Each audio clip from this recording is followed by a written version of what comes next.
Good afternoon, everyone, and welcome to the inaugural State of the University Address, hosted by the Coalition for Academic Justice at the UA and the United Campus Workers Arizona Local 7065.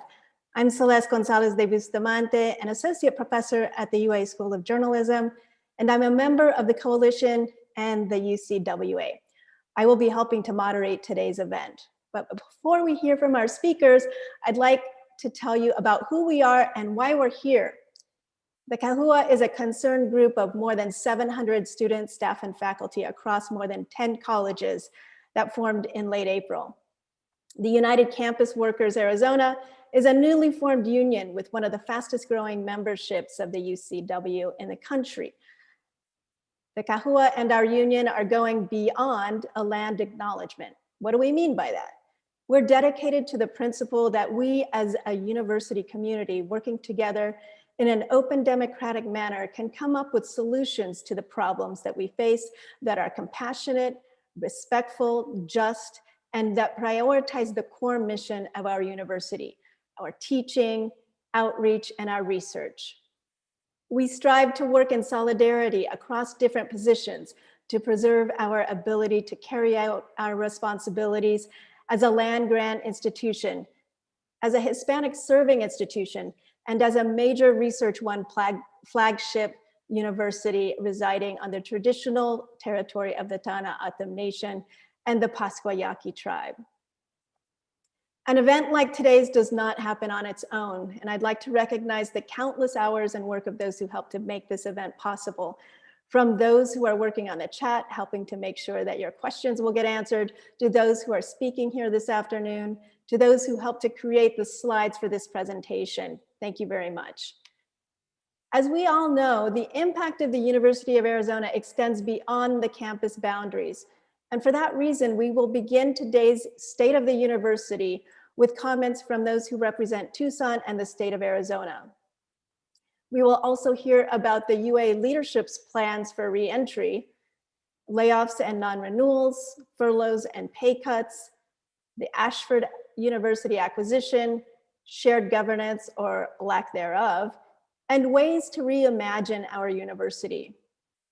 All of these challenges that I've mentioned reflect the unilateral vision of the senior leadership, but we have some alternative visions and ways to reimagine our university community.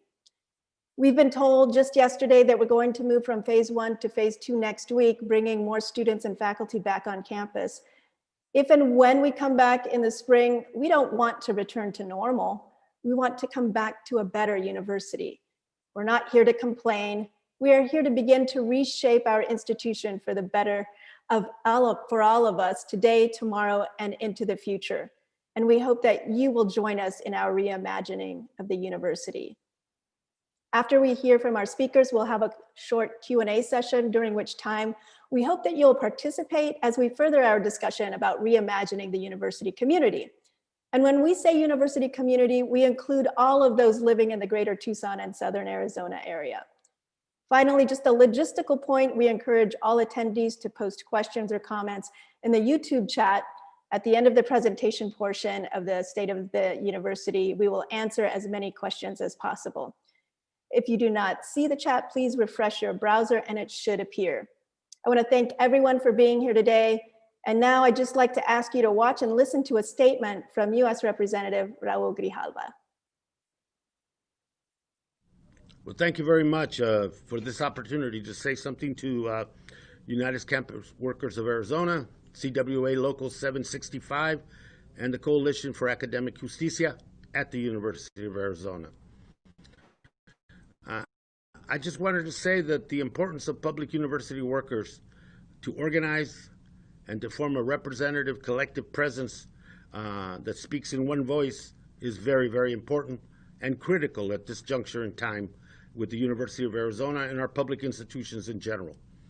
Because I think that employees, workers at the University of Arizona have to get together and sit at the table and be heard collectively and bargain collectively for safety, for workers' rights, against privatization, and yes, to be able to question partnership schemes that promote privatization and overall hurt the reputation of the University of Arizona, and to collectively bargain for working conditions and for compensation, and consult and confer with all the employees at the University of Arizona about changes in policy and direction that the University of Arizona might be taking.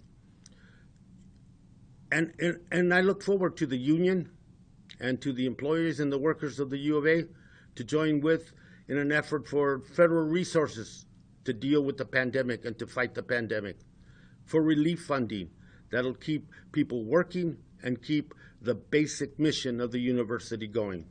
The pandemic has exposed a need to invest in public institutions like higher education, like the University of Arizona, to invest in the essential workers that make higher education serve our nation's needs and train and educate future leadership of this country, and to assure that the recovery and rebuilding of this nation is fair, equitable, and above all accountable. So I look forward to working with you, to working with the union, to working with the coalition, and making sure that the University of Arizona, as a public institution, as an institution with a relationship with the federal government, is also working for you, working for the students, and working for the community it represents. Thank you very much. Now I would like to introduce a council member, City of Tucson Council Member Lane Santa Cruz. Councilmember Santa Cruz, thank you so much for being here today. Thank you, Celeste, for having me here. My name is Lane Santa Cruz. I am the Ward 1 council member that represents the west side and the southwest side of the city.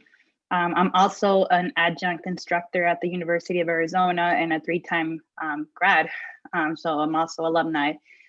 So I think it's important. Thank you for the land acknowledgement, and also refocusing around how the U of A was designated a land grant institution back in 1885 that was intended to bring education to the people and to the people of this area, to make sure that we had access to public education the ways that other states had, and that it was supposed to be led by science and expertise, and that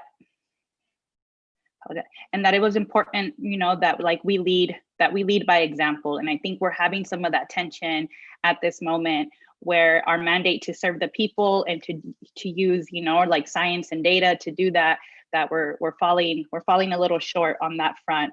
On the slide that I have up here right now, I wanted to focus around our essential workers, the way Representative Raul Grijalva just mentioned them, that a lot of our Latinx community people, our communities of color here in the city of Tucson, have been essential workers, are the people in the front lines at the grocery stores, at the drugstores, in building, in cleaning services, working for our public transit, our healthcare, childcare, working in the warehouses, that they didn't get to be part of those stay-at-home orders. And so when we look at our numbers of who has been impacted during the pandemic, Latinx communities and communities of color, especially in the city of Tucson, are overrepresented.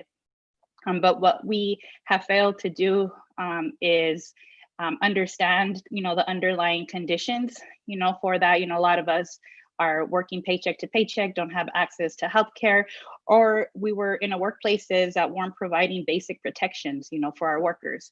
But once you start to see the numbers and the data's come in, we're getting blamed for not listening, to the orders or to healthcare guidelines. Oh, people are partying, people are getting together. It was very much blame the victim to justify the numbers, rather than to look at all the other conditions, that made that happen. I know, so I have on the slide here just some of the information of the city of Tucson's demographic, our total population within the city limits, the Latinx Hispanic designation there, and then that we're actually a majority minority city, but that we're not represented that way, even in the student demographics at the University of Arizona, or in the staff or the people that we employ. But as you look, the numbers that I have here come from the Arizona Department of Health Services, their dashboard. This is specific to Pima County. And then even in the city of Tucson, it's even more, it's even more so the case, so that the specific cases that we have right now in the city, of the 17,000 cases, non-white Hispanics only represent 5,000% of the 17,000, and the other 12,000 are Latinx, Black, and Native communities that are disproportionately being impacted by the pandemic. So even though we're not represented on the U of A campus, the U of A campus leads in, into the community. So with the opening of the university and with all of the cases that we've seen in the sorority and frat housing and the dorms and the high-rise housing, we see, I mean, personally, so you see the U of A financially benefiting by reopening, but we're not looking at the community impact that that's had. So now you have Pima County tax dollars, CARES dollars being used to provide testing for students that are out of state, that are here in Tucson, and we're having our folks having to foot that bill. And then the U of A is also the #1 top employer, for the city of Tucson. And when we're talking, I know somebody's going to talk more in depth about the furloughs and the tax revenue impacts, but that's going to have a serious economic impact, for the city when its top employer has started furloughing and cutting income for a majority of our workers here in the city. But I know that the conversation today is to figure out where we go from here, and how do we all come together to work how do we come together and work together to address a lot of these issues. I know that we didn't create them, but it's going to take us, to address them as well. So thank you so much for having me. Thank you, Councilmember Santa Cruz. Hello, everybody. My name is Nick Halsey. I've been employed at the U of A in some capacity since I moved to Tucson 8 years ago. I'm a member of CAJUA's Health and Reentry Action Group, and today I'm representing the numerous members of our university community who were not consulted during the administration's planning to reopen campus, yet who are now dealing with the consequences of the admin's irresponsible and unilateral decision-making. On April 13th, with case counts rising since March, President Robbins initially announced the plan to bring students back to campus this fall. For most of us, this momentous decision seemed to spring from nowhere, following no clear rationale nor transparent process of decision-making. In response to this initial breach of shared governance, as well as further mismanagement on the part of upper administration, the CAJUA Health and Reentry Action Group has sought to do for the university community what the administration has failed to do. While the administration failed to seek the reentry input of faculty, staff, and graduate students, from June 1st to June 13th, we in CAJUA distributed a reentry questionnaire. In response to this questionnaire, 2/3 of the over 1,100 respondents reported that they did not feel that the administration was adequately consulting them regarding the reentry plans. It's also worth noting that approximately the same total, 2/3 of those we surveyed, also said that they felt uncomfortable with the administration's reentry plans. And I should note that these survey responses were given in early June, which is weeks before our region saw its most severe number of weekly COVID cases. Next, as reentry proceeded for the fall semester, which began on August 24th, many university employees had no choice but to return to campus. But what if any of those on campus were not receiving the safety protections they'd been promised? What if they observed violations of COVID-related safety protocols? Well, unfortunately for those on campus, the administration had failed to provide a tool by which they could report such violations. So in response to this negligence on the part of UA admin, the CAJUA Health and Reentry Action Group created a central reporting mechanism and made it available on the CAJUA website at the address you see now on the screen. Especially at this moment, as the administration has just decided that reentry will proceed to stage 2 next week, we want those on campus to be aware of this reporting resource, which gathers vital information that members of the university community can use to protect themselves by reporting unsafe work, study, and residential conditions. In one place, it collects important information which had previously been scattered among dozens of difficult to locate websites. All of this, I repeat, was done in absence of responsible action by the university executive leadership team. And throughout the time of the pandemic, we had hoped to see the administration team seeking the input from those across the university community and working toward our safety. But sadly, these have not been their priorities. As we look ahead now to spring 2021, we ask that President Robbins and other university leaders take a more responsible, transparent, and science-driven approach. This means, one, that reentry decisions for the upcoming semester should be made transparently, according to the metrics listed in the Pima County Health Department's guide for reopening of businesses and schools. And even in the case of all county metrics being at acceptable levels, the university should wait 2 to 3 weeks to proceed with reentry, given the potential multi-week virus incubation period. Also, regardless of case numbers in January, the spring semester should begin at reentry phase 1, with all but the most essentially in-person classes taking place online. And while many reentry questions remain unanswered, we particularly ask that the administration deliver straightforward answers to the following questions.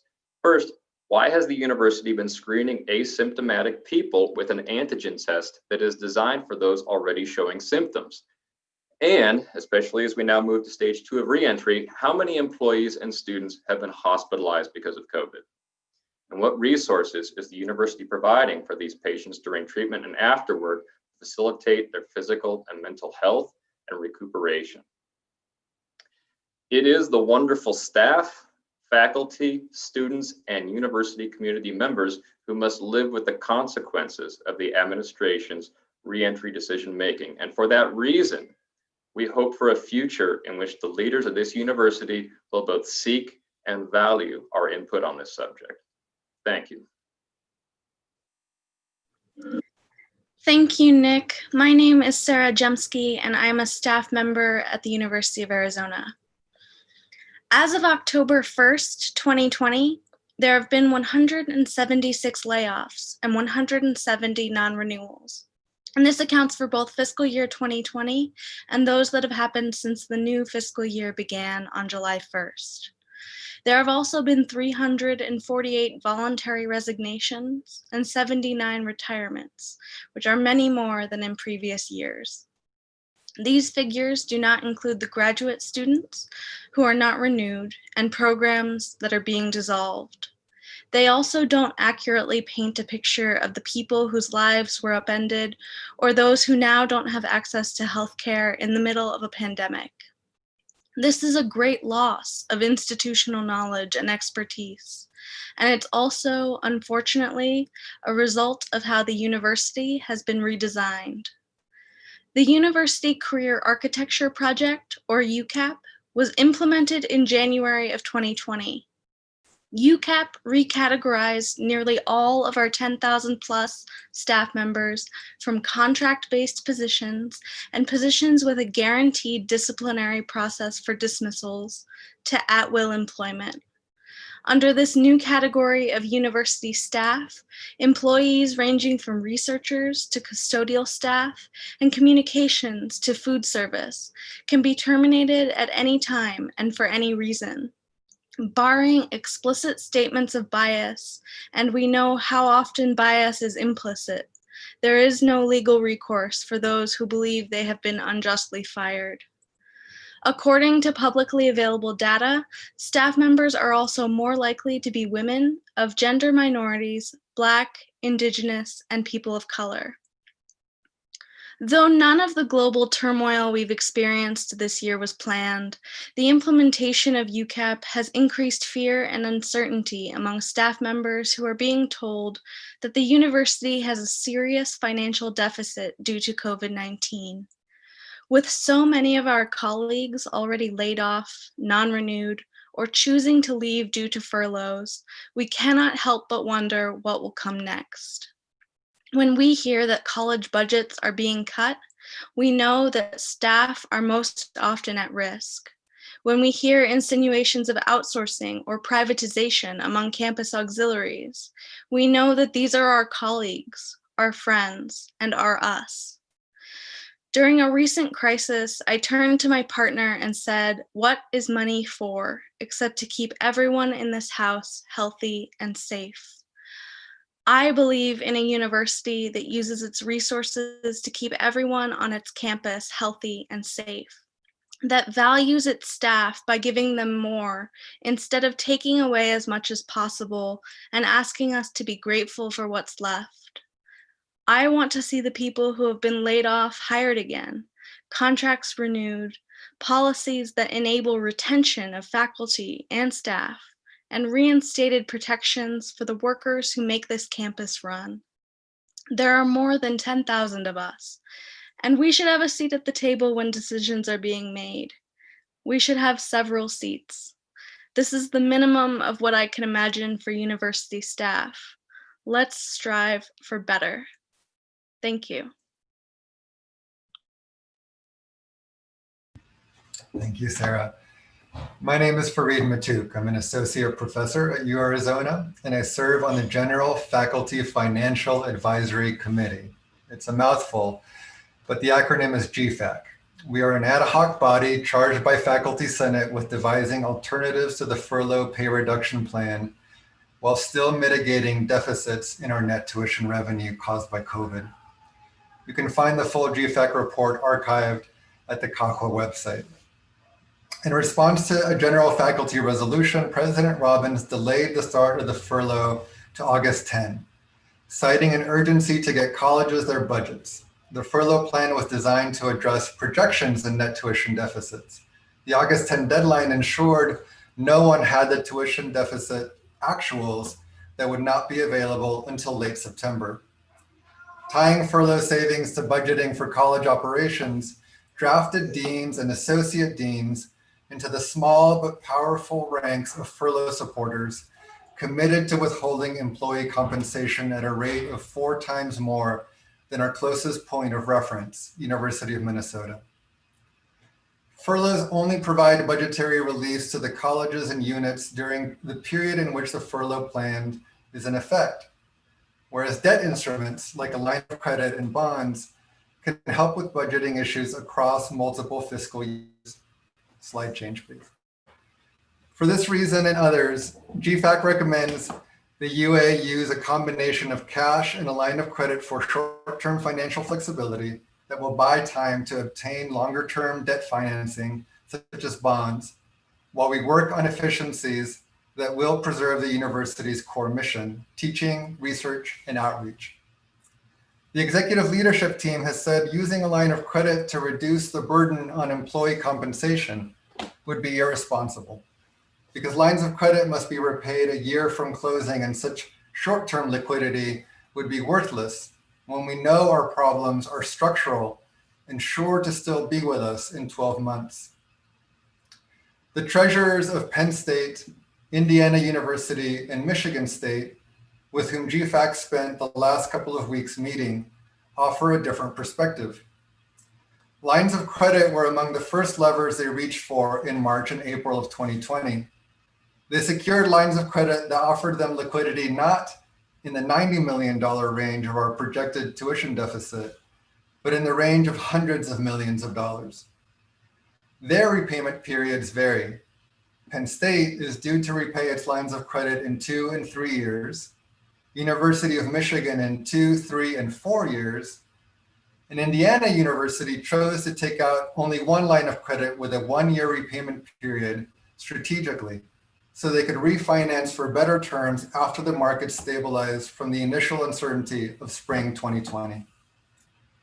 If repayment periods for lines of credit actually can extend as far as 4 years, our executive leaders remind us that we still have to contend with those structural problems, the miserably low rates of investment from the state legislature, the ominous demographics predicting smaller and smaller freshman classes, and our aggressive and variable tuition discounting that hopes to pivot from increasing tuition to increasing market share.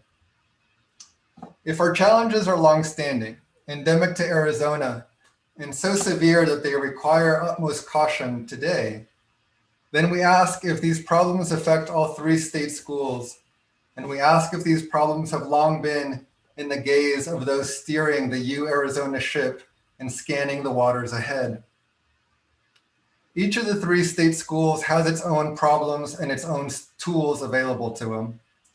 But today, post-enrollment census date, we know that our tuition deficit is not the projected 90 million, but something in the $50 to $55 million range. And we can put that in a context specific to UArizona.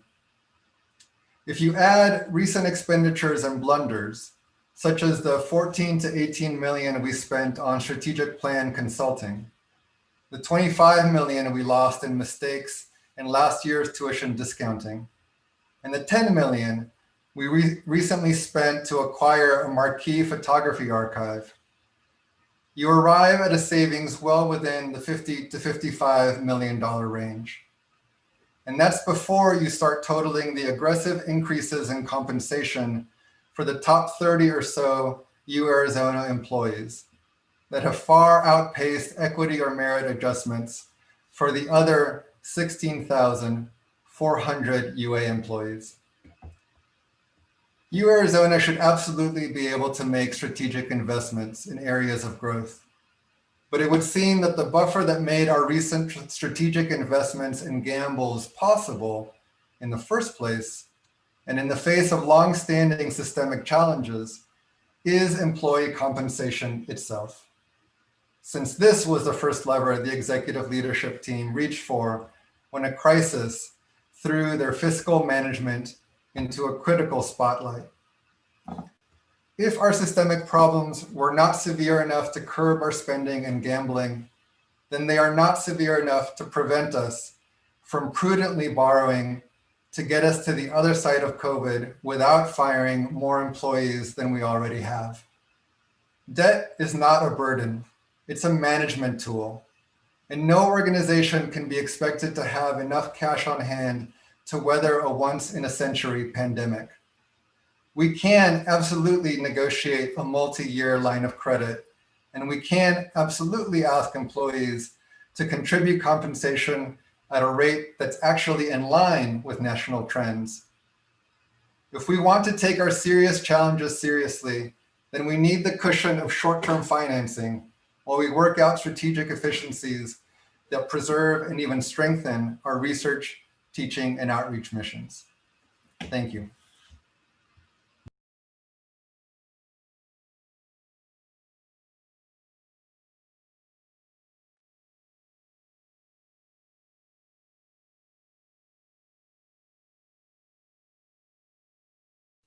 Emma, can you please unmute? Hello, my name is Emma Gomez. Thank you so much. As some of you may know, the university is in the process of acquiring Ashford.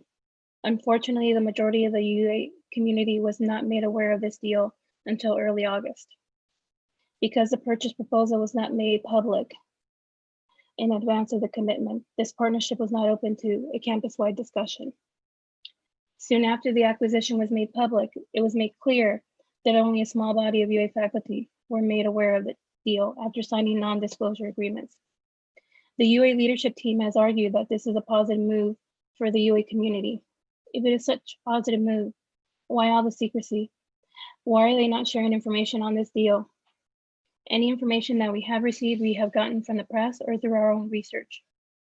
One of the many troubling factors about this deal are the numerous pending lawsuits against Ashford University. In a lawsuit in the state of California filed by California State Attorney General Javier Becerra, the lawsuit claims Ashford targeted low-income students, minorities, and students who were the first in their families to go to college, employed predatory recruitment practices in order to enroll military veterans, targeted students who received tuition assistance from the GI Bill. It has been reported that students who received GI Bill or other military program tuition assistance make up about a quarter of Ashford students' enrollment. In 2018, Ashford received more than 27 million GI Bill revenue. Nearly 7,000 students, veterans enrolled in Ashford, making the university the 6th largest recipient of GI Bill funds in the country. Ashford is also plagued by accreditation issues. They have a very spotty history, including numerous rejections in 2005, 2010, and 2012. Ashford also has a high dropout rate of 50%. Our leadership team hasn't shown us how they will fix these problems. Next slide, please. The public has not been made aware of the full acquisition process. What we do know is that the University of Arizona Global Campus is going to owe 19.5% after Zovio gets paid for running the university. Under the agreement, Zovio is going to take most of the revenue generated by UA Global Campus. All of the revenue will go to the new entity, and we still don't know how much of that will go to the university, because they still won't show us the affiliation agreement, which would show us how much revenue UA Global will receive from this deal. According to the Kalari analysis, it is estimated that Zovio could charge a service fee anywhere between 64 to 72%. The upper range assumes UA Global Campus generates 380.8 million of revenue and that Zovio generates 276 million of service revenues from UA Global Campus. The lower range, 64%, assumes UA Global Campus generates 418.5 million of revenue and that Zovio generates 267.6 million of services revenue from UA Global Campus. The projected closing date of this deal is December 1st, pending regulatory approval from the U.S. Department of Education, state regulators, and Ashford's accreditor, the Western Association of Schools and Colleges Senior College and University Commission. At the end of the day, this partnership does not guarantee our university any income and could cost us liabilities. We may also have to invest money in upgrading its facilities, standards, and curriculum in order to maintain its accreditation. Next slide, please. The future of UA Global Campus. So what will happen to UA Global Campus? Senators Dick Durbin and Sherrod Brown have already cautioned Robbins against the acquisition, citing concerns over UA's reputation. They also reminded the public of a 7.25 million settlement Ashford University paid consumer fraud, as well as an order by the Consumer Financial Protection Bureau to pay 30 million for deceptive acts and misleading students. The merger has already violated two of our 5 core values, integrity and compassion. The entire UA community was not consulted, nor have they been appropriately informed of the acquisition. And little compassion has been given to the concerns of UA members, students, and alumni. Let me leave you with this. Not long ago, Purdue University underwent a similar merger with for-profit Kaplan. After the first full year of acquiring Kaplan, the university reported 133 million operating losses and 43 million in net position losses. A year from now, does the UA community want to experience a similar fate? Thank you for your time.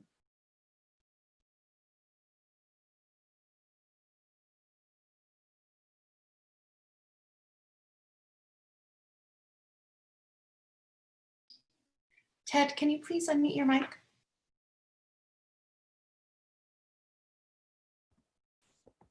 Greetings, and thank you, Emma. I'm Ted Downing, anthropologist and professor of social development.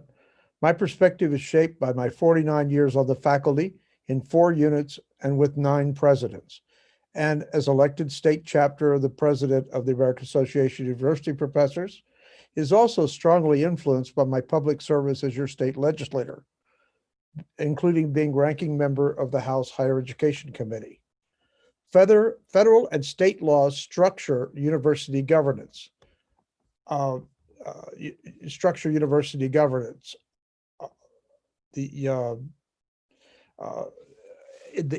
Arizona, state law enumerates very specific powers and responsibilities to the governor, the legislature, the board of regents, university presidents, faculty, staff, and students.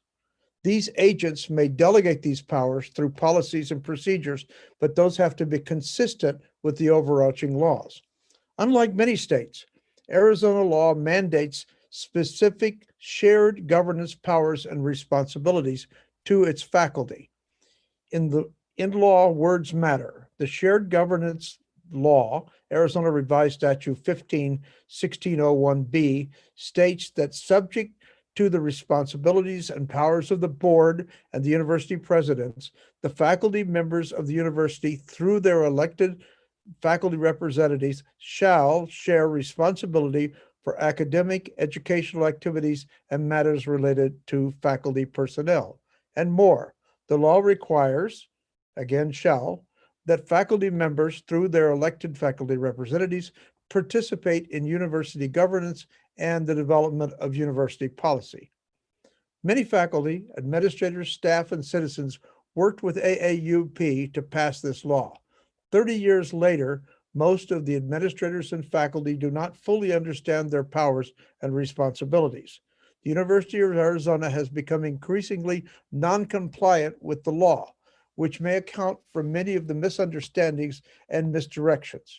Specifically, Arizona statutes enumerate several dozen specific Arizona Board of Regents and professional powers, but exclude those reserved for shared governance. For the law to work, sharing arrangements must be in place for academic and educational activities and matters related to faculty personnel and the development of university policy. Note, shared governance does not mean that there's no statutory requirement that it's met by advising and consulting with the faculty. This is the equivalent to interpreting shared responsibility in a domestic relationship to mean that a woman advises her husband. That old notion is now deplored. Likewise, sharing in our unique and wise statute means co-equal governance, comparable to the House and the Senate sharing legislative powers and responsibilities, and more. The faculty is also out of compliance. The elected faculty representatives, which are in the Committee of 11, which comprise the Committee of 11, and the Faculty Senate, have been reluctant, arguably negligent, in exercising their mandated, again, shall, powers and responsibilities in shared governance. Further, rather than following the law, elected faculty appear content with restricting their roles to offering advice. The Faculty Senate's bylaws are also non-compliant with the law by allowing non-elective administrators to vote in the Faculty Senate, threatening the legality of their decisions. Compliance begins by the Arizona Board of Regents, their presidents, and elected faculty bodies, the Committee of 11 and Faculty Senate, need to work out structural and practical mechanisms to properly implement the shared governance law.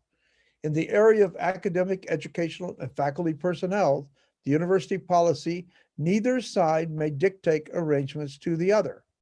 As this year 2020 reveals, in the absence of appropriate arrangements, conflict, distrust, and mismanagement are likely to continue. The Ashford deal, which Emma just discussed, completely circumvented shared governance, as did elements of the furloughs, dismissals, and reentry. The actions have inflicted tangible damages. Legal challenges or negative consequences are possible that may claim that the university policies and its decisions were improperly constituted and thus of limited or no effect.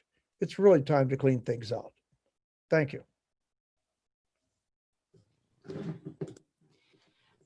My name is Layla Hudson. I'm an associate professor of Middle East and North African Studies and a faculty senator. Shared governance through long academic tradition and actually mandated in Arizona law, as my colleague Professor Downing has described, is very simply the antidote to the corporatization of our university. What's happening here at the University of Arizona is an ideologically inspired experiment in the privatization of a public land-grant university. The senior leadership team persists in unilateral, top-down decision-making in ways that jeopardize the values and the mission of our Hispanic-serving institution. And make no mistake, they are testing us to see whether or not we will respond. As an old Egyptian proverb says, they asked the Pharaoh, "Who made you, Pharaoh?" And he answered laughing, "Hey, nobody stopped me." In this pandemic year, under the technique of crisis executive power grabs, major educational and academic decisions have brazenly bypassed the elected faculty representatives. Notable unilateral actions by the senior leadership team and non-compliance with Arizona law are familiar to you by now. The Ashford deal is unquestionably subject to the law as part of our academic and educational mission. A new major or a certificate at the University of Arizona goes through a 12-step faculty approval process, but applying our name and reputation to an allegedly predatory and fraudulent profit partnership does not? I beg to differ. On the question of budgeting, finance, furloughs, and layoffs, the administration has seized on a temporary revenue shock to engage in short-sighted restructuring, failing to engage with elective faculty representatives, and failing to share information that should be public and easily accessible. Instead of improving our financial situation, they have damaged it and our community morale along with it. Reentry planning was carried out by contracted task forces and obscure partnerships, keeping those most affected in our community out of consultations, but nevertheless busy on their hamster wheels with redundant, contradictory, and sometimes extraneous planning processes. ABOR and our administration have been complacent, negligent in permitting this drift into non-compliance with the law and with best academic practice. But we must ask ourselves, especially as faculty, how we have let this happen and what we can do about it.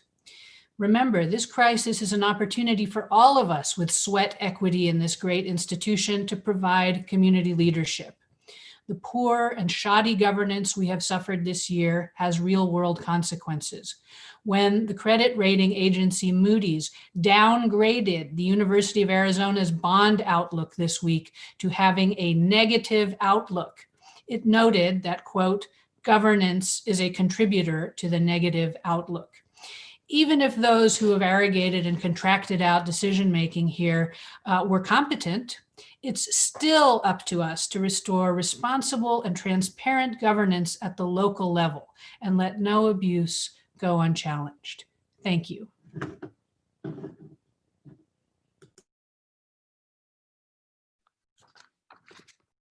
Thank you, Layla.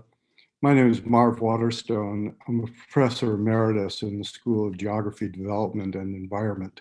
I want to provide a bit of historical context for the circumstances that we've been discussing over the last number of minutes. It's important to know how we got here in order to begin to shape a new future. Our current dilemmas stem from events evolving over the past 50 plus years. Next slide, please. I'm going to provide a little bit of background here, and I'm referring principally to the Neoliberal project, which was a reaction to falling rates of profit at the end of the 1960s and early 1970s. This produced a wide range of effects, but here I'm going to concentrate just on a couple. One of the most important was the reformulation of capital accumulation strategies to move to the privatization of everything and the dismantling of all public goods and services. This has had a particular impact for education in general, but for higher education in particular. This was then all justified by a concerted ideological assault on colleges and universities, built on long-standing US anti-intellectualism and charges that campuses were corrupting the youth of America and biasing them against the capitalist political economy of the United States. Next slide, please. What has all of this project produced? This is going to be a very partial list. It'll be a bit exhausting, but in fact, not exhaustive. Universities, could we go back one slide? Sorry.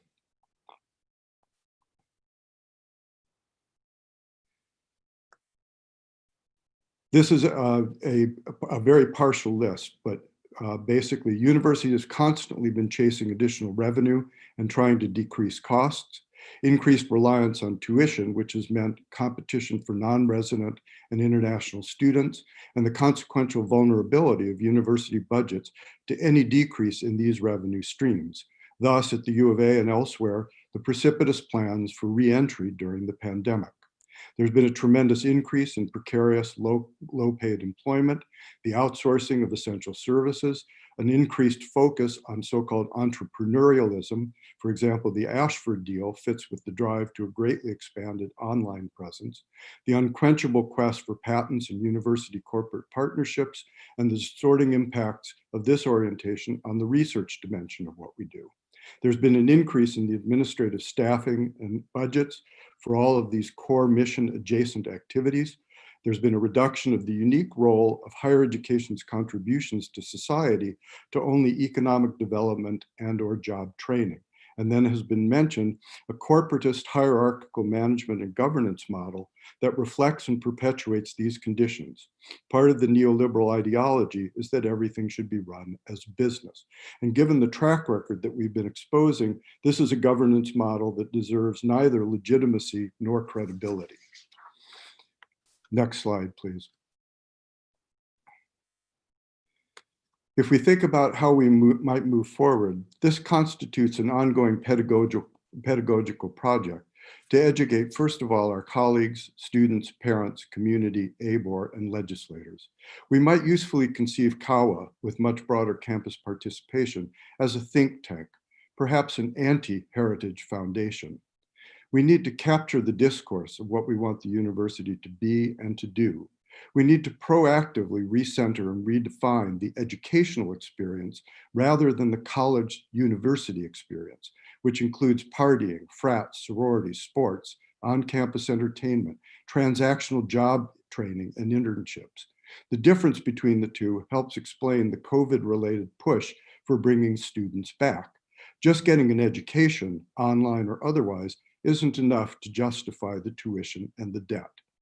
We need to begin with an articulation of principles that should guide the work of the university that incorporate notions of justice broadly defined as being central to teaching, research, and outreach. We should differentiate these objectives of university production from profit maximization or revenue enhancement. And finally, the governance implications of this latter point is that control over university production, that is, teaching, research, and outreach, must be in the hands of the producers rather than the administrators. Next slide, please.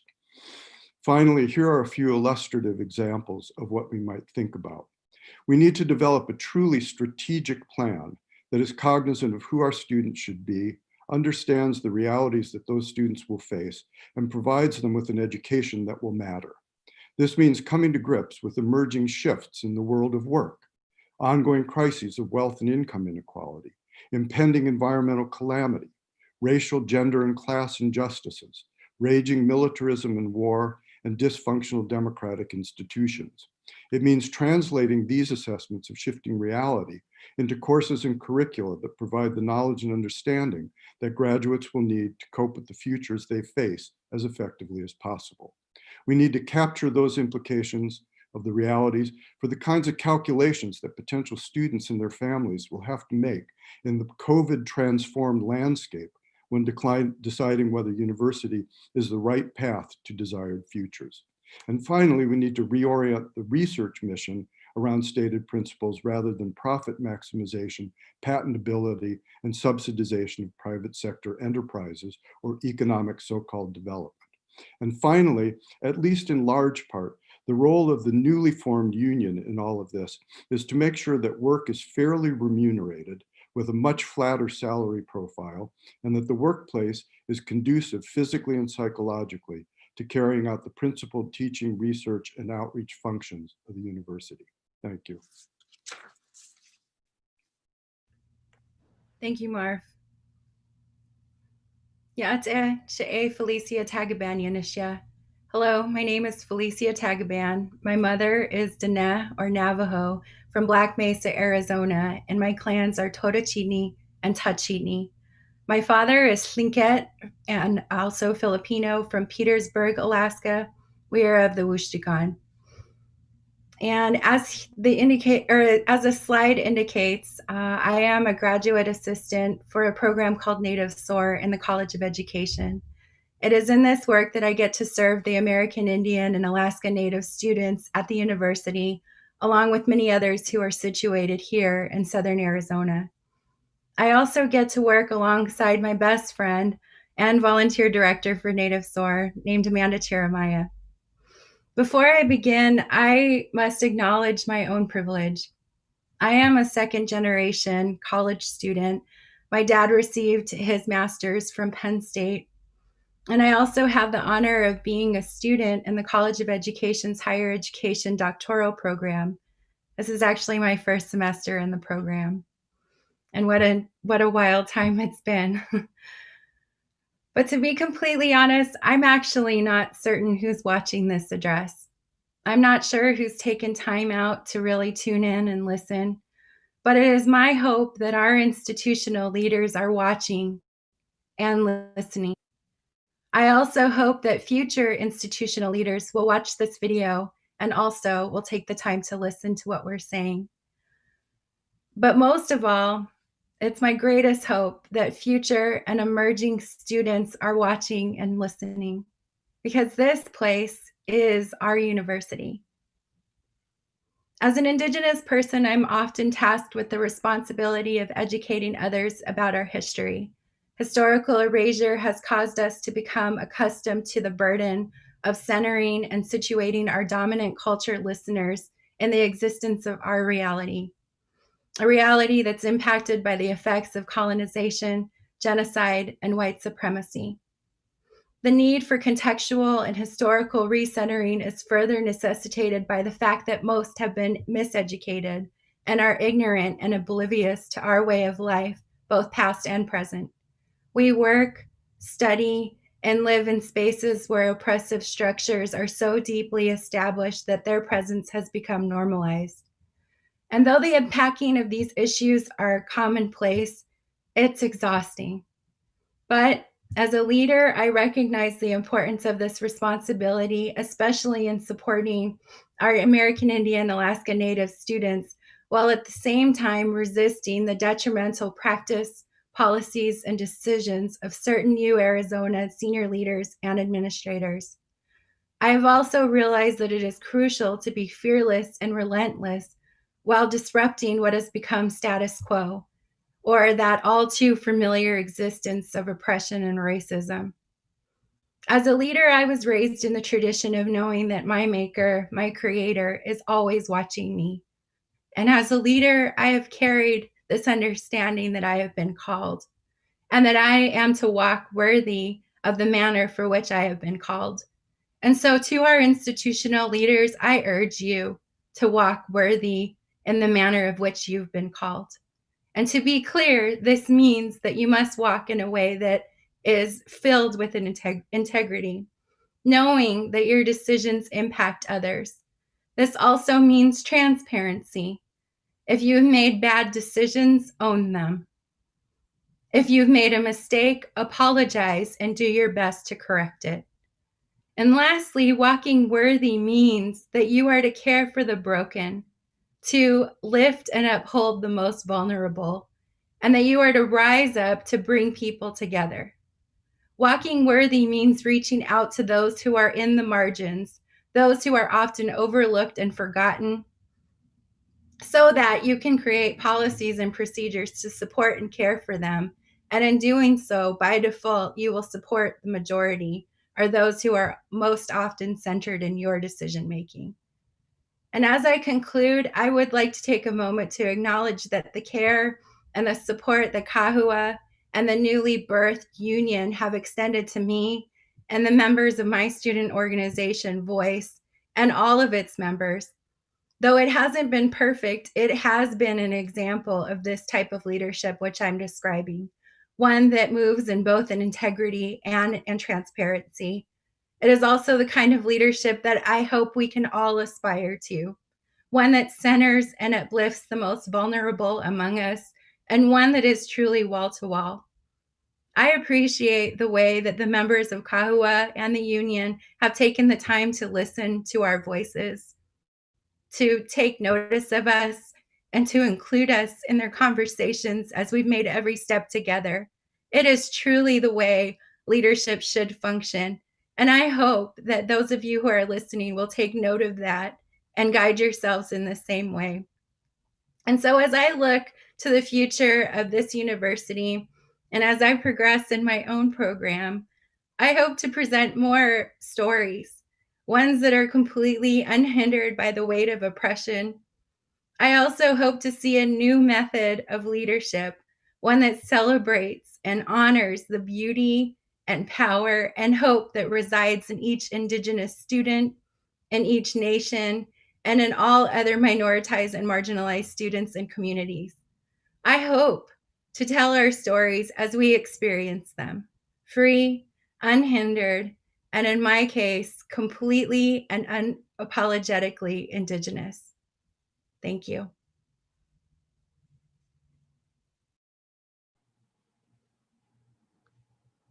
Hello, everyone. My name is Marian Hassan. I use she, her pronouns, and I am one of the student leads for COBA.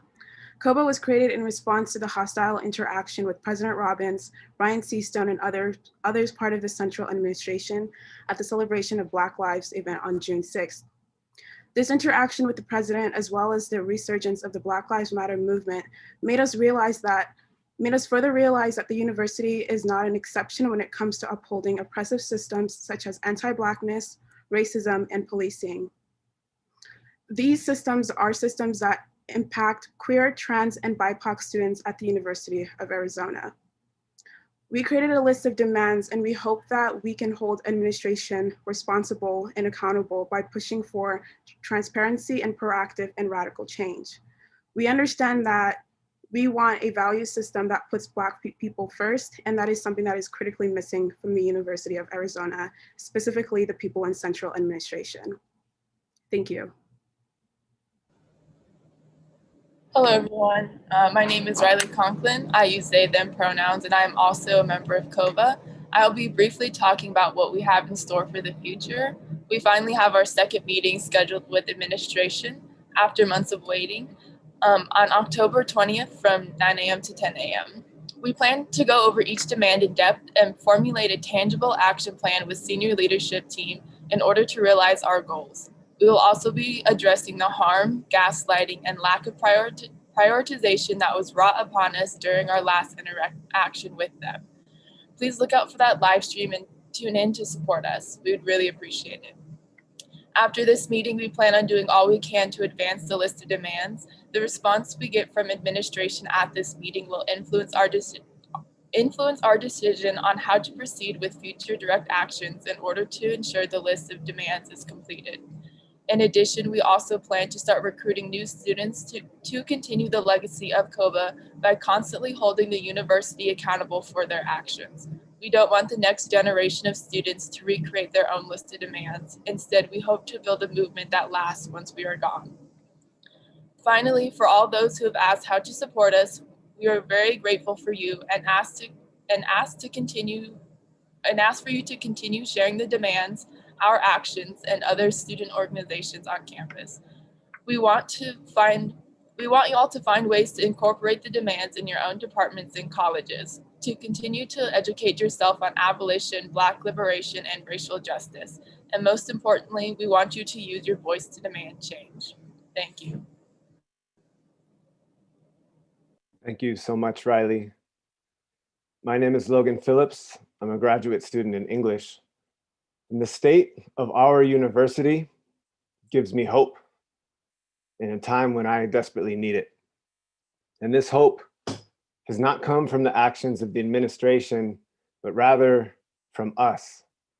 When I watch as faculty throw themselves into reworking their teaching methods, my fellow graduate students reach out to our undergrad students to check in on their well-being, and most especially from seeing staff, so often the unsung heroes of the institution, working so diligently on the front lines of this university's risky pandemic response.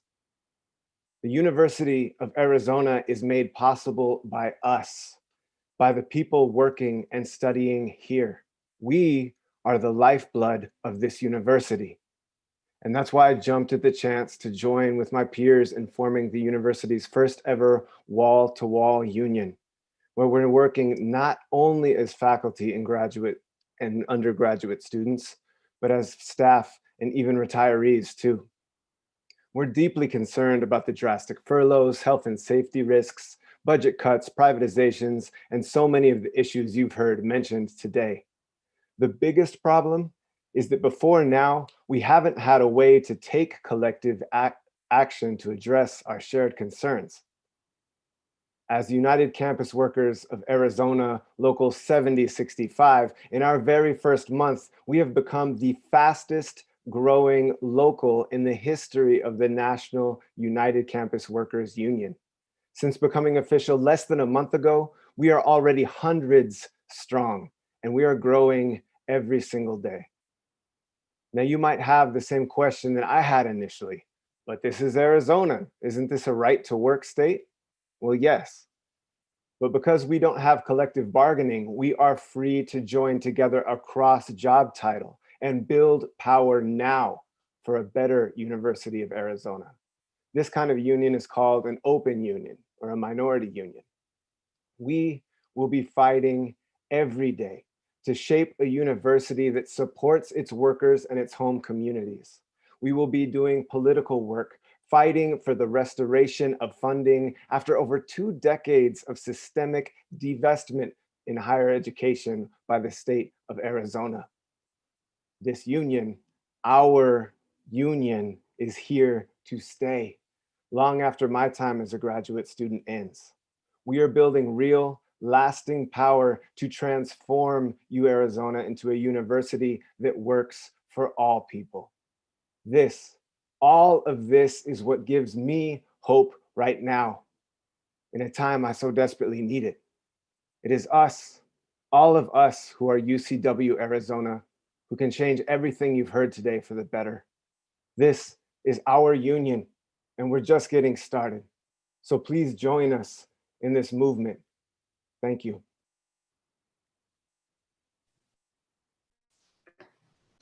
Thank you, Logan. Good afternoon and buenas tardes. I'm the last speaker today, so thank you all who are still watching live with us and those that will join us later on video. My name is Carol Brochin, and I'm an associate professor in the College of Education. I came to the University of Arizona because I grew up on the US-Mexico border, where I was a student and a faculty member at various Hispanic serving institutions. When we moved here 7 years ago, I knew that Tucson would become home for me and my 2 teens, both high school students in TUSD.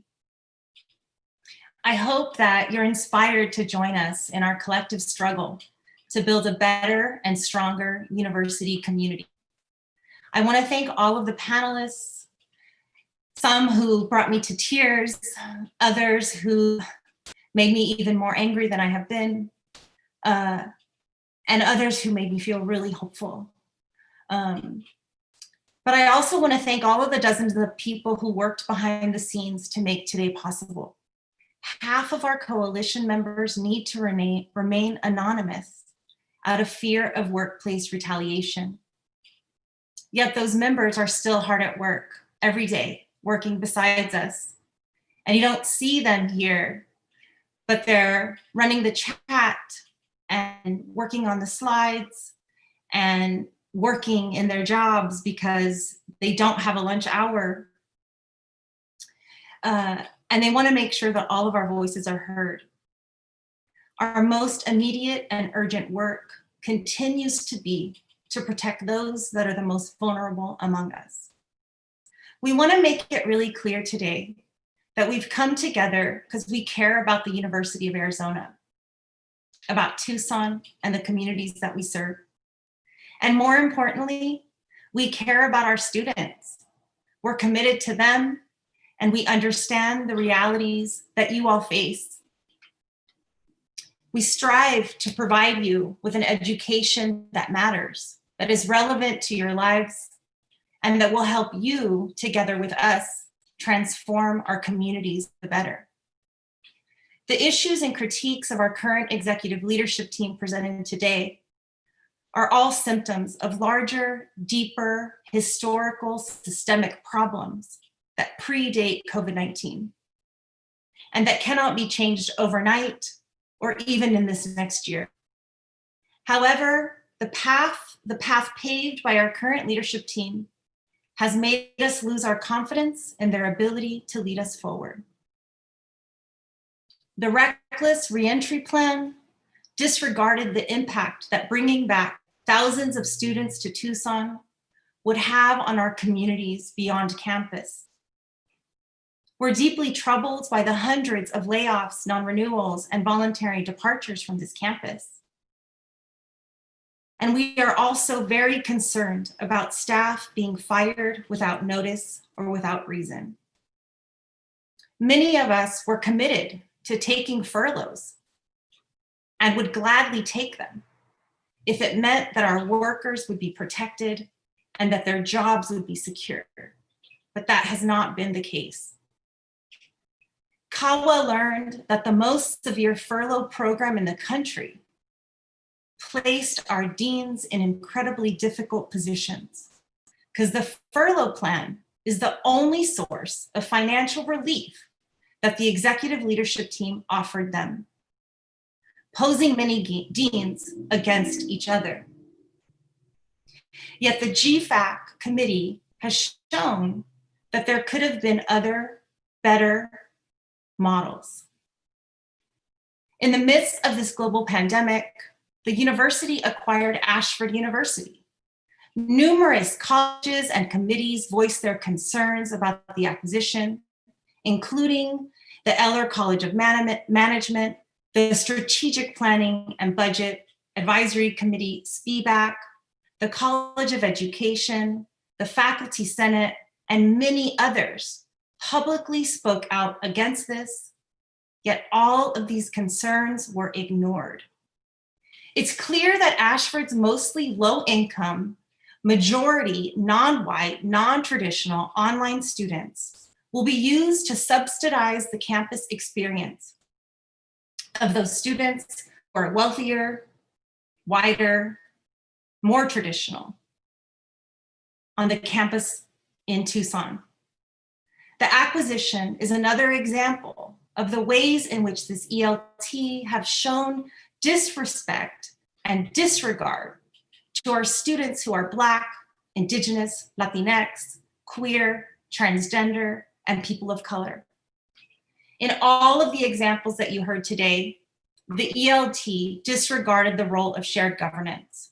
As we reimagine our university, we want a shared governance that is not just advisory, but collaborative, where staff have more than 2 seats at the table, where students aren't represented by 2 members. We want shared governance that is not just advisory. So we're calling upon our shared governance bodies, the Faculty Senate and the Committee of 11, to push for guidelines, especially those recommended by the AAUP. Our plans to transform our university is more complex and layered than just a vote of no confidence in our president, our provost, and our CFO. But we do wonder, what will it take for our campus leaders to admit to themselves that their loyalty to this ELT is destroying our university, one they all claim to love? In the coming weeks, you will receive a survey from the Committee of 11 to gauge your confidence in this leadership team, and the results of that survey will inform if and when we move forward with a vote of no confidence. We recognize that it will take time to make the kinds of shifts that you heard this panel collectively speak about. The process begins slowly with small changes, but we plan to use this moment to achieve great things and protect our university from this leadership team. The changes that we want to see are both short-term and long-term, but we believe that collectively we can turn the pendulum that has for decades defunded public education, both at the higher ed level and for our public schools. We will work towards getting the state of Arizona to invest in our educational institutions. But we need your help. A first step is to engage politically to address the urgent collective crisis in Arizona's public schools. Without significant federal action, we are in for even more challenging times. It's absolutely urgent for us to mobilize. We're asking our fellow Wildcats to make calls using our hotline, which will be dropped in the chat and on our website, to take immediate action to provide federal financial support for Arizona public higher ed.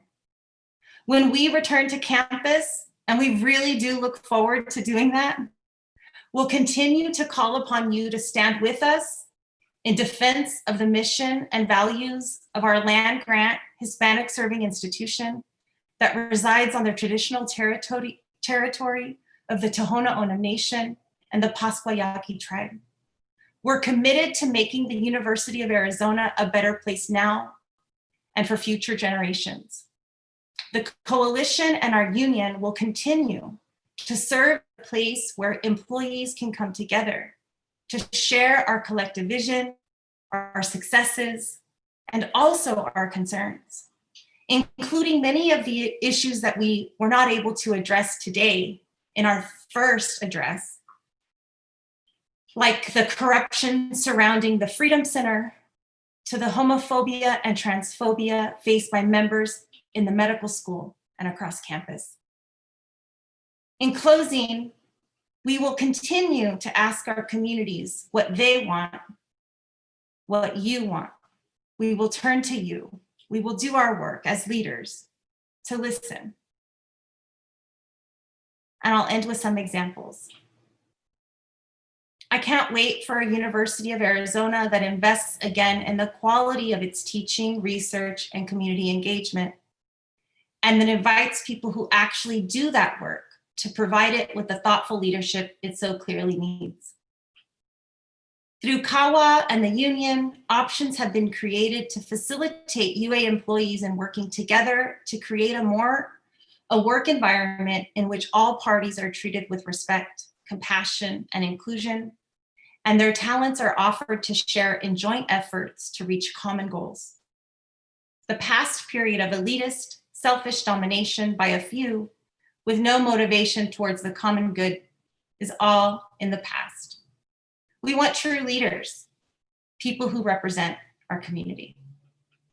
Thank you so much, all of you, for joining us today. We're now going to turn this over to all of you for your questions, and we'll going to turn our presentation over to gallery view, and Celeste Gonzalez de Bustamante and I will moderate the session. All right, well, why don't I get started with the first question.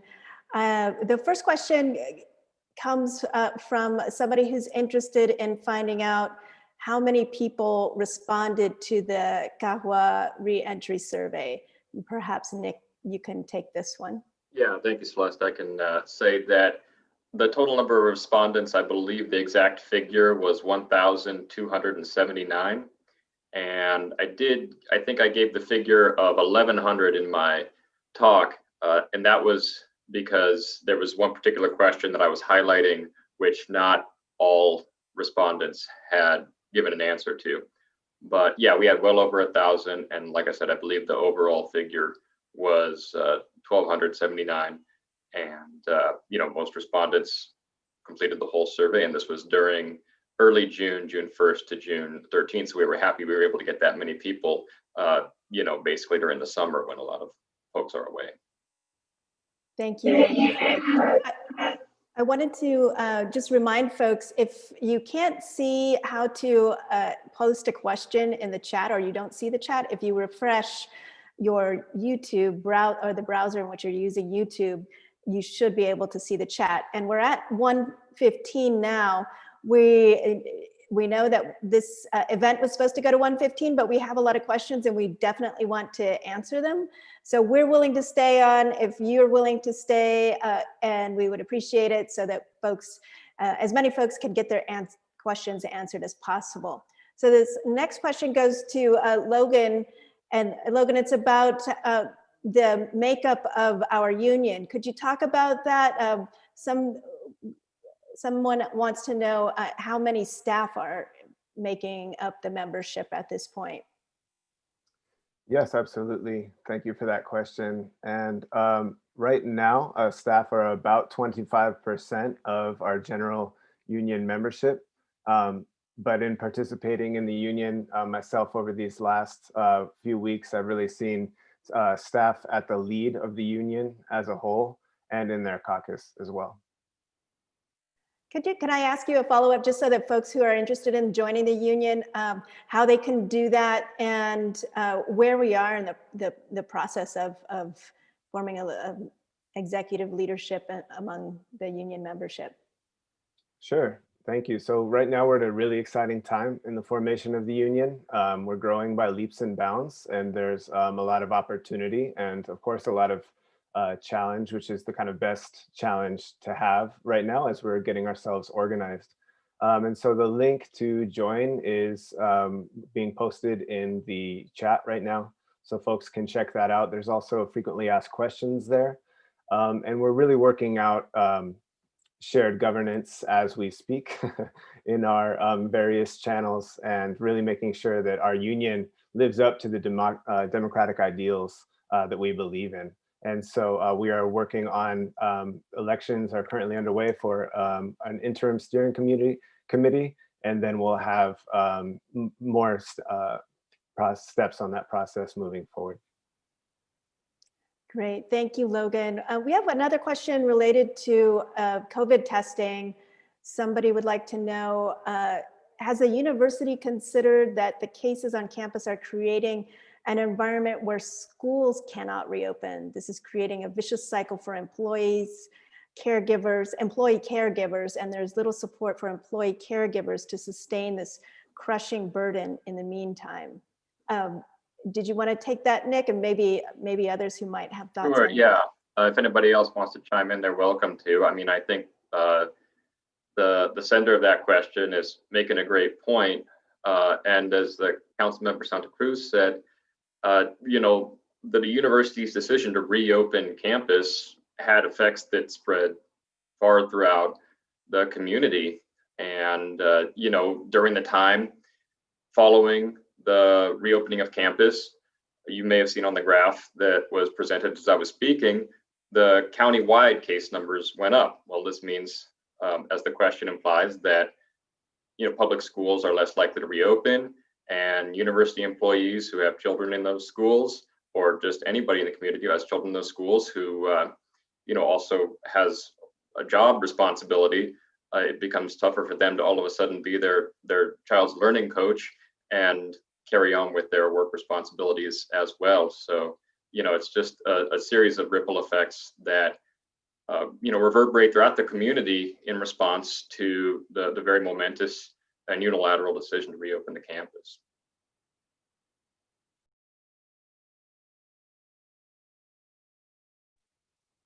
Okay, thank you so much, Nick. Did anybody else want to add? If not, I can move on to the next question, or Carol can. Yeah, so the next question asks, can someone from CAJUA please comment on the upcoming changes to employee benefits? During the furlough and drastic salary cuts in the midst of a pandemic, we're now going to be asked to pay higher education health premiums. And none of us on this call are experts to be able to answer that question, but I read it as an example of the kinds of questions that come to the coalition, which then we serve to mediate between then where employees can seek answers to these questions. But I wonder if someone else on the call wants to make any comments about this or suggestions. Yeah, Sarah, thank you. I have looked into the new health insurance benefits quite a bit. As many people see doctors regularly, I do too. I needed to check to make sure I would still be covered and see what the changes would be to my personal finances as a result. And honestly, this is why I am so excited about our union. This is something that's affecting all state employees. This isn't something we can argue to the president of the university and make immediate change, for instance. This is something that needs to go to the state legislature, and through UCWA, we can use resources to try to make that happen. And I think because the changes are so drastic and they are, in my opinion, pretty negative, there should be a lot of support behind that.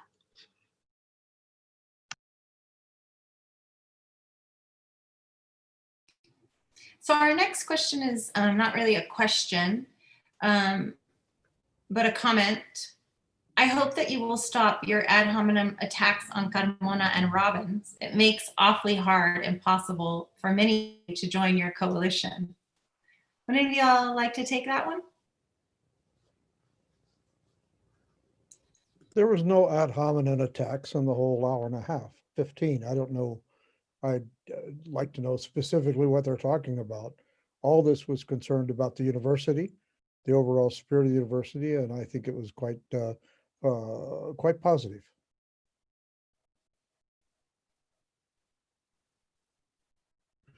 I think if it's in regard to naming things that are uncomfortable, like oppression, like racism, like white supremacy, I think none of us really make an apology for that.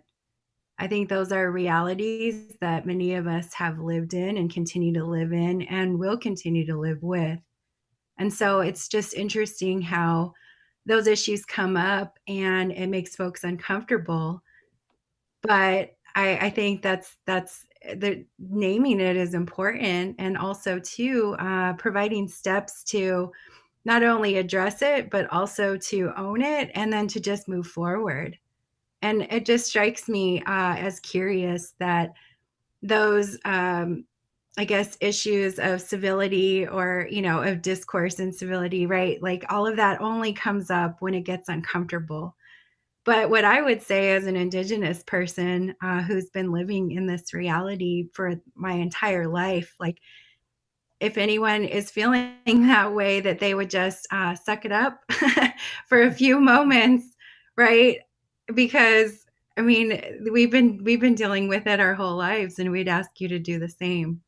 So I don't really know if there's much more to say beyond that, really. Yeah, I'd like to speak to that specifically. I think it's worth offering a critique that we're trying to have these conversations in the midst of very powerful actors that are also framing the conversation for us. So for example, the recent article, in-depth article that came out in the Atlantic magazine that profiled what in many aspects are truly laudatory, heroic efforts by the university leadership and public health scientists to bring folks back to campus in as healthy a way as possible. That article also failed to report the struggle engaged in by our public health scientists and faculty to get leadership to listen to their input. In fact, it was a multi-stage struggle, and I would invite anyone in our community to please engage our public health scientists in a one-on-one, in-depth conversation of what their experience was. And here you had a major national outlet reframing that process as if it was the most natural, frictionless process of decision-making possible. And that simply does not square with the lived experiences of those public health officials.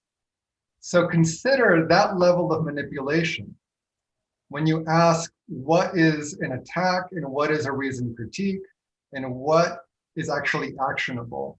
Please engage, please speak with the folks who are trying to do the work of taking care of our students and all of our community members in the middle of a pandemic.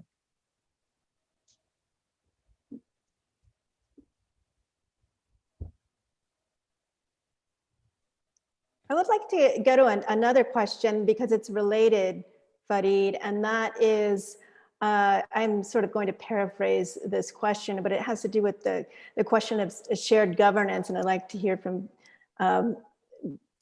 several people on the panel here, but the question is, why isn't the CAJUA staff, students, and faculty working within the existing shared governance to help make change, such as Faculty Senate, APAC, CSC, ASUA, GSPC, Undergraduate Council?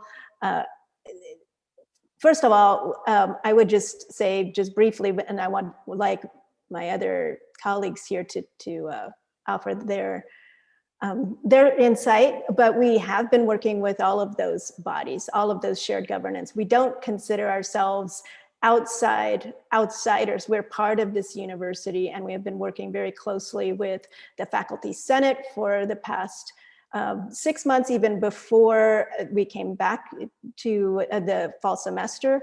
We've been working very closely with the C11, which is a very important shared governance committee. We've been working closely with other shared governance bodies. So I would just start with that, but I'd like others to offer their insights as well. I think Ted. so, maybe Ted, and then Layla, I think I saw. I think I was trying to be very clear. Shared governance has a very specific statutory meeting. And the bodies, you can mention all the bodies on the planet and inside the university, which are free to open and discuss things.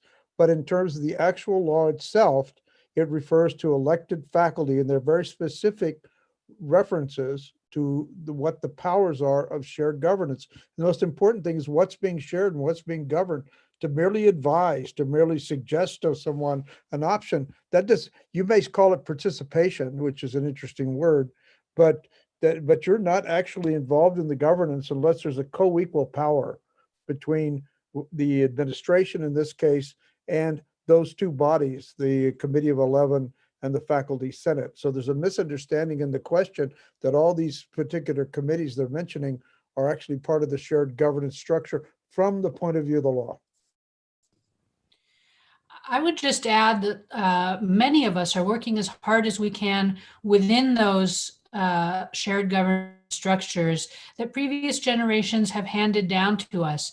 And I've used the metaphor, in fact, that shared governance is like an old car, a vintage automobile that Ted's generation worked really hard to provide us with, and we have let it rust.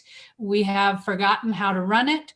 We've let it rust. We have grown absolutely complacent. And now with the energy of the CAJUA movement and with the muscle that will be provided by UCW Arizona, we are trying to figure out how to run that machine, how to rehabilitate it, how to get it working again with all the power that it is endowed with by law that we have simply forgotten how to use. So again, just as we welcome all of you to join in to CAJUA, to join the union, we also encourage you to run for a job that hasn't seemed particularly useful or glorious over the past 2 decades. Get involved with university shared governance. It is your right and it is in the law. And we hope that soon we'll be able to say that about the staff and students who currently don't have a seat at the table representative of their numbers and their investment in the university. I want to add a little bit from a staff perspective, and to say that, yes, as other people have mentioned, we have been working within those bodies as well. But yes, there is no staff shared governance that is acknowledged by the law. We do have a couple of seats on, let's say, Faculty Senate shared governance for faculty, but then it's like an advisory position to an advisory position, right? Where we're 2 steps behind getting to the table. So when I'm talking about having several seats at the table, we need to get to the front of the line. And I just wanted to add, I'm the administrative vice president for ASUA, and although that like allows me to have access to people who have decision making and power and influence, I think that for us students, it's important to be able to create coalitions of organizations that are not institutionalized or connected with the institution, so that we can focus on uncomfortable topics such as racism, white supremacy, anti-Blackness, transphobia, and all of the phobias out there, to make sure that like we're focusing on issues that matter and that center queer, trans, and BIPOC students. Because I think that being involved with these institutionalized organizations, it allows space for not to be centered in those conversations. And so it's important for us to create those spaces for us and to amplify our voices and be like, we are here as an organization. And I think it's just very important to have those two involvements, having that access to administration and to institutionalized organizations, but also having a coalition and a student-run group that focuses on these specific issues that matter to us, and then being able to come up with solutions that we know are going to work.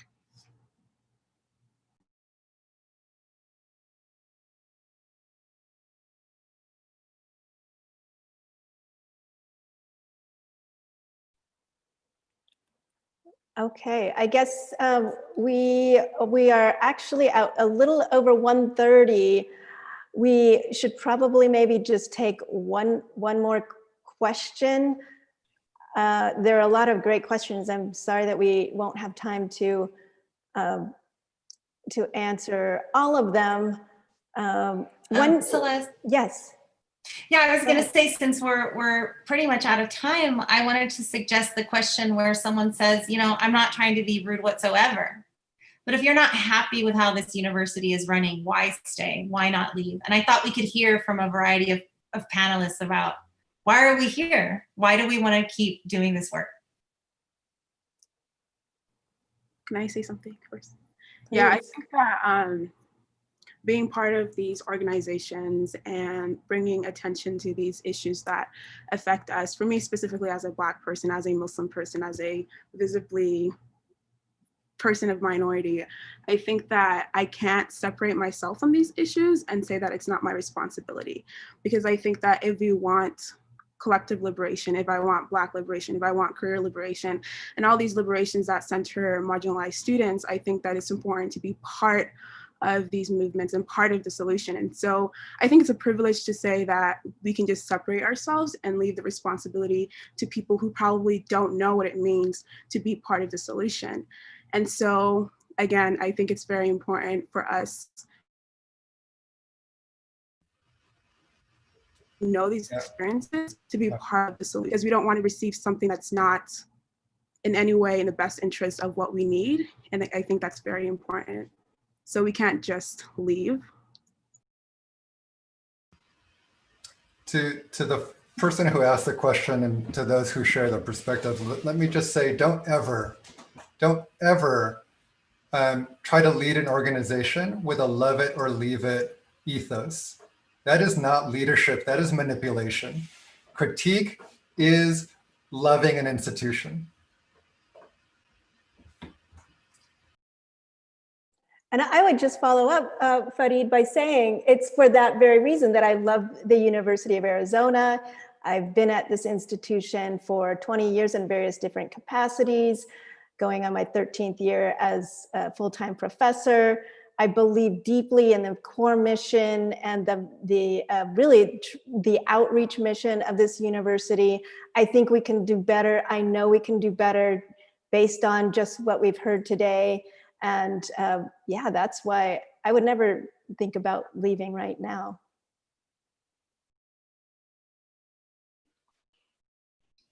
I'm wondering if I could speak. Please. Nick and I are both in the same department, in the English department. We work for the writing program. And I know I have been very passionate about fighting for my colleagues and trying to give my colleagues a platform to speak, because this last summer, we lost about 15 to 16 of our colleagues. Some of them were non-renewed and came back, which is great, but we also lost a few. Some decided to walk away, some and not get hired at the last moment, and some just were not rehired. And that was a brutal blow to us. And people have asked me, like, why do you continue with a program, a department, a college, a university that doesn't care? Because I care. I care about my students. I care about my faculty. I care about the staff that I work with and the staff that I met through CAJUA. I care about the grad students that I worked with in my program and the grad students that I met through CAJUA. I want to keep fighting for them. I want to keep fighting for the community. I love Tucson community. I'm not from it originally. I'm from Los Angeles, a small community outside of downtown LA that was basically destroyed thanks to just basically some of the stuff that's been happening here, gentrification.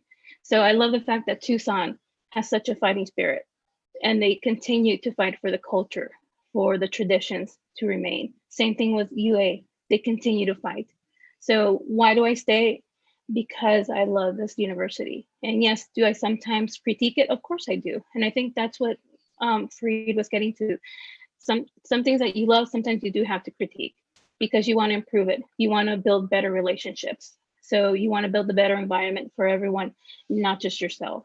And I'm so grateful that CAJUA, the union, have been established because it has allowed so many people to speak up, especially given our environment of fear and silencing. Thank you.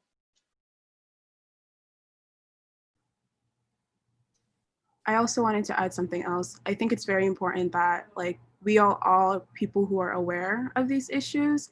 And I think that if we are aware and we know what's happening, there shouldn't be a reason for us to relinquish our responsibility to do something about it. And I think that it's important that we're able to do this work and to have administration involved so that other people don't have to go through the same experiences that we're going through right now. And I think that it's just very important to know that we can do something about it and be part of that solution. So.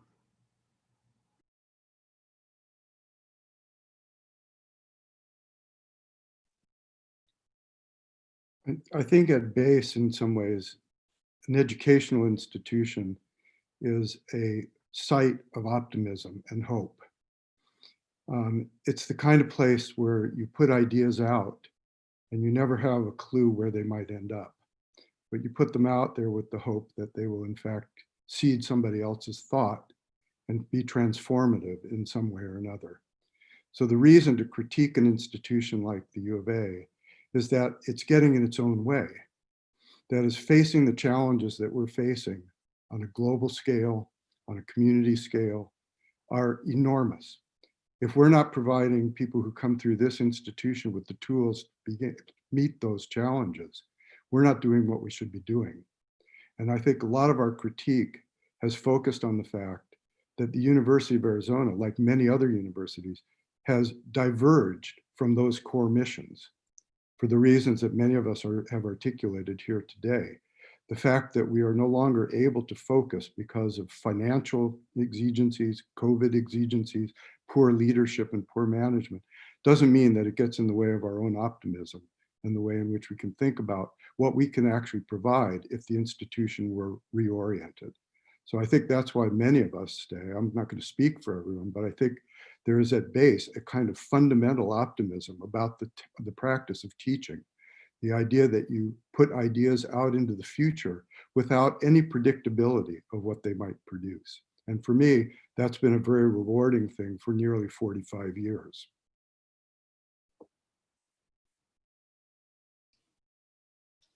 I'm so grateful for all of you to be in conversation and community, especially during these last 6 months that I know have been particularly challenging for all of us and our families, has been nothing more than life-changing for me.